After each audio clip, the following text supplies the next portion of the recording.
Selain pamor sebagai kota dodol, menyebut Garut tentu tak bisa lepas dari kulit. Kulit sebagai fashion sekaligus camilan nikmat berupa dorok dok alias kerupuk kulit. Meski secara fungsi berbeda, ada ikatan kuat dari keduanya yang bahkan tak bisa dipisahkan satu sama lain.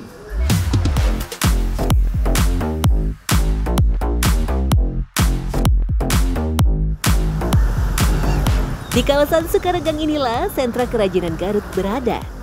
Meski sama-sama bertajuk kulit, ada perbedaan mendasar dari dorok dok dan jaket kulit. Jaket kulit memakai lapisan luar, sementara dorok dok memanfaatkan bagian dalam yang lebih putih sekaligus lunak. Beda nggak sih sama kulit sapi yang buat jaket kulit itu? Itu sih sama, cuman kalau bahannya sama. Nanti kalau jaket kulit tuh yang bagian atasnya doang, yang masih ada bulunya. Terus? Nanti kan di pabrik dibelah. Kalau yang dalamnya tuh buat kerupuk kulit dia, buat dorok dok. Oh, jadi dorok dok itu sisa misalkan dari jaket kulit. Iya. Jadiin dorok dok Iya. gitu. Oh gitu ya. Gitu. Tapi by the way kapan nih dipindahinnya, ini berat banget. Bantu kenapa? Ya udah taruh sini ya. Iya. Oke. Meski hanya berjudul kerupuk, tapi ada proses panjang di balik terciptanya dorok dok yang renyah. Kulit yang siap diolah harus dikerok terlebih dahulu untuk menghilangkan lapisan dalam kulit yang masih menempel. Lapisan ini jika tidak dibuang bisa membuat kerupuk menjadi alot, tidak renyah, dan sulit mengembang saat digoreng. Ya gini nih, nah Oke. gitu. Jadi ini harus kuat ininya. Oh gini. Ini di sini nih. Bentar. Oh ditarik. Nah, ini yang ini aja. Nah, begini. Gini. Nah, gitu agak Ini kayak DJ saya. agak gini nih, agak gini. Gini. Enggak, posisinya harus gini nih. Nah, gini. Tangannya gini. Oh, oke. Jadi susah ya. Jadi Iya. begini ya. Iya. Kulit yang sudah dikerok akan lebih mudah dikeringkan karena tidak ada lapisan tebal yang menahan air. Hal ini penting untuk mencegah kerupuk menjadi bau atau busuk selama proses pengeringan. Sekilas memang terlihat mudah, tapi teori memang jauh lebih gampang daripada praktek. Coba saya nyoba ya. Nih, ini yang ini nih. Yang ini ya. Ya. Nah, itu hampir kena tuh. Tapi jangan kenceng-kenceng. Disayat. Sayat ya? Wah, aduh. Ternyata ya, walaupun kelihatannya kayak ngedorong doang, perlu tips dan trik ya Kang ya? Iya. Jadi harus ditekan sama didorongnya, jangan terlalu keras. Kalau keras tuh kayak nyerut kayu ya kan? Iya, kayak nyerut kayu. Harusnya diseset gitu ya, diseset gitu. Iya, disayat. Nggak bisa wayang dah.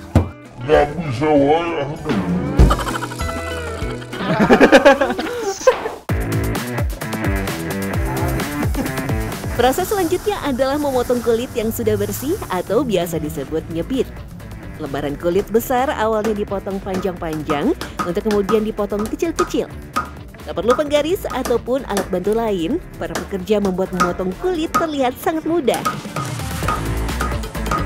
Nah, ternyata tidak simetris, tidak rata. Bandingin sama si Akang tuh ya. Ini ibarat kata jalan tol Cipularang, ini jalan alternatif. Pajaknya sebegini ya.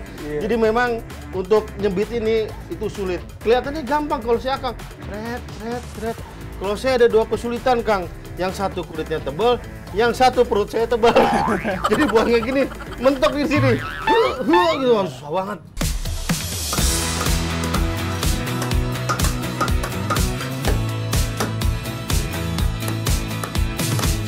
Ini beda ya, sama yang profesional sama enggak, ya kan? Lihat deh, yang punya dia, tuh bagus ya. Kalau saya kayak angka 2 nih, bentuknya aneh-aneh. Kelihatannya kalau buat dorok dok ini kelihatan gampang, padahal susah kalau yang nggak biasa ya. Iya, nggak biasa. Aduh, bener-bener bayangin aja ngayun goloknya itu harus sesuai. Jadi biar ininya juga simetris semua. Ini nggak bisa saya. Bayangin aja nih kita motong begini nih ya. Kita motong begini, ya kan? Tuh, miring-miring tuh. jadi trapesium. Jadi kejar genjang. Kulit yang sudah dipotong kemudian dicuci untuk kemudian direndam dalam air bumbu selama sehari semalam. Baru setelah itu, kulit dijemur sampai kering sempurna. Biasanya dibutuhkan waktu sehari jika cuaca sedang terik-teriknya. Apa ini yang udah dijemur nih? Nah ini dijemur habis itu langsung digoreng atau gimana, Pak? Dimasukin dulu sini. Oh gitu? Iya. Dimasukin kemana? Masukin ke sini ke minyak ini ke katel ini wajan. Gula merah tuh? Bukan. Oh dikira gula merah. Bukan gula merah, ini udah warnanya berubah. Oh, tapi minyak ini teh? Ini minyak. Kan ada itu, ada bumbunya, ada bawang merah sama bawang putih. Berubah. Jadi berubah ya? Iya, berubah kan. Oh, jadi ini namanya bukan santan sama gula merah ya? Bukan, ini bukan. Ternyata dari bumbu yang keluar ya? Iya. Jadi membuat agak pekat minyaknya ya. Menggoreng dorok-dok pun tak kalah rumit, setidaknya dibutuhkan 3 kali penggorengan. Pertama, dorok-dok yang sudah kering digoreng dengan minyak dingin yang melimpah.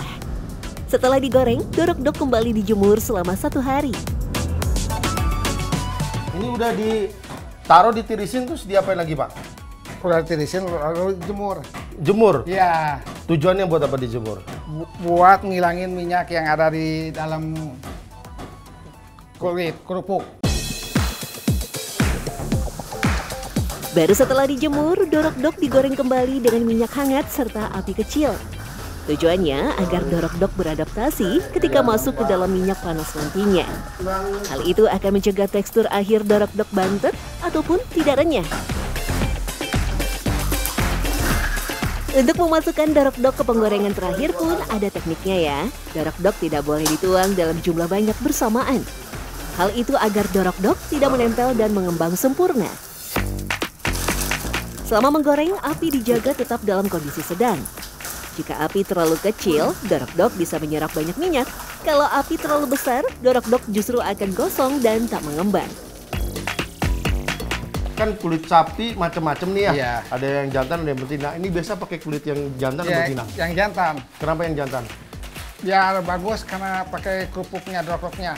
Oh gitu? Iya. Biar apa? Cepat ngembang atau Iya, gimana? cepat ngembang. Oh gitu ya. Kalau betina itu agak merah, bantat. Jadi ini baru tahu nih. Jadi kunci untuk bikin dorok-dok itu di kulit awalnya.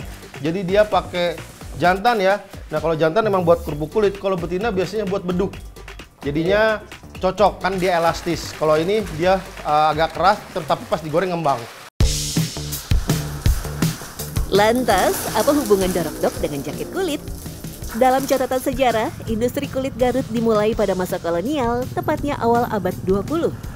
Saat itu, Belanda mendirikan pabrik penyamakan kulit di kawasan Sukaregang, Garut. Wilayah ini dipilih karena letaknya yang strategis, dekat dengan sumber bahan baku, serta memiliki air yang melimpah dari Sungai Cimanuk yang sangat dibutuhkan dalam proses penyamakan. Pada masa itu, produksi kulit awalnya ditujukan untuk memenuhi kebutuhan tentara dan pemerintahan kolonial, dari sepatu militer, pelana kuda, dan tas-tas perlengkapan. Teknologi penyamakan kulit yang dibawa Belanda pun mulai dikenal dan perlahan dikuasai oleh masyarakat lokal. Setelah kemerdekaan, para pengrajin lokal mulai mengembangkan usaha penyamakan dan pengolahan kulit secara mandiri. Kawasan Sukaregang pun tumbuh menjadi sentra industri kulit rakyat. Dari maraknya penyamakan untuk jaket kulit, masyarakat pun mencoba mengolah bagian lain dari kulit sapi yang tidak terpakai. Dorok-dok adalah bukti bagaimana masyarakat Garut memaksimalkan potensi lokal dengan kreativitas dan kearifan tradisional. Dari limbah kulit, terciptalah camilan lezat yang kini menjadi bagian tak terpisahkan dari budaya Garut. Saat tangan memilih jaket kulit, seringkali lidah sudah membayangkan renyahnya dorok-dok. Dua dunia yang tampak berbeda ternyata bertemu dalam sejarah yang sama.